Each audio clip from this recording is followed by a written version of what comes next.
యాదాద్రి భువనగిరి జిల్లా భువనగిరి పట్టణంలోని అమరవీరుల స్తూపం వద్ద మాజీ మావోయిస్ట్ బీఆర్ఎస్ పొలిట్ బ్యూరో సభ్యుడు సాంబశివుడు 14వ వర్ధంతి సందర్భంగా వారి చిత్రపటానికి పూలమాలలు వేసి నివాళులర్పించారు భువనగిరి మాజీ ఎమ్మెల్యే పైలశేఖర్ రెడ్డి, జిల్లా బీఆర్ఎస్ పార్టీ అధ్యక్షుడు కంచల రామకృష్ణారెడ్డి మరియు Telangana sheep and goat development corporation మాజీ చైర్మన్ దూదిమెట్ల బాలరాజ్.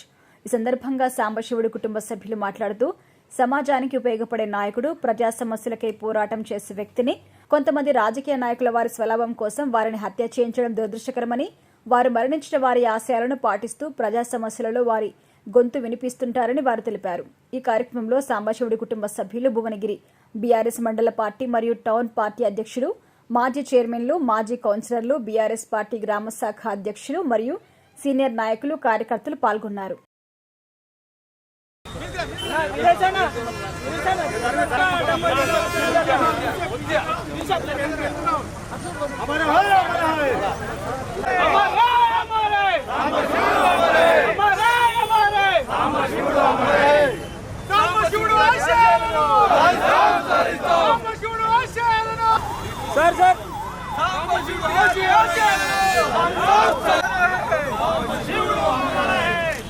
ఈరోజు మార్చి 26 రోజు సాంబశివుడు విప్లవ ఉద్యమంలో పనిచేసిన సాంబశివుడు మీద అటాక్ జరిగిన రోజు, అభిమానుల గుండెలలో ధైర్యం కోల్పోయిన రోజు ఇది.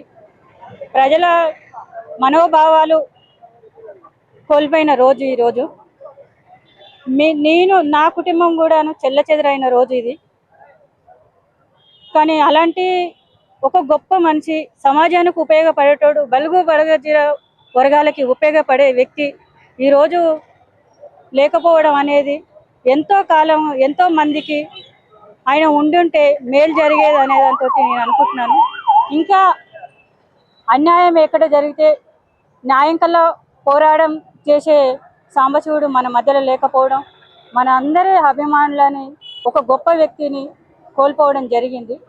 తను ఉంటే తెలంగాణ రాష్ట్రంలో ఇంకా తన పని కానీ తన ఉపయోగం కానీ చాలా ఉండేది. మధ్యకాలంలో లేకపోయింది. ఇక్కడ ఉన్న హరాచకలో కొంతమంది రాజకీయ వ్యక్తులు వాళ్ళ ఎదుగుదల కోసము ఒక ఉద్యమ నాయకుడిని మట్టి పెట్టడం జరిగింది. కానీ తను చనిపోయినా కానీ జనం గుండెలలో, ఈ భూమి మీద మనిషి మనుగడగా ఉన్నంత కాలం కూడా సాంబశివుడు ప్రజల గుండెల్లో బతికే ఉంటాడు. ప్రజల సమస్యల తరపు నుంచి తన పేరు వినిపిస్తూనే ఉంటుంది, తన నినాదం వినిపిస్తూనే ఉంటుంది అనే దాంతో ఈరోజు గుర్తు చేస్తూను తనకి కన్నీటి నివాళి అర్పిస్తూ అభిమానులందరికీ కూడా ఈరోజు ఆయనని గుర్తు చేసుకున్నందుకు అందరికీ కూడా థ్యాంక్స్ తెలియజేస్తాను.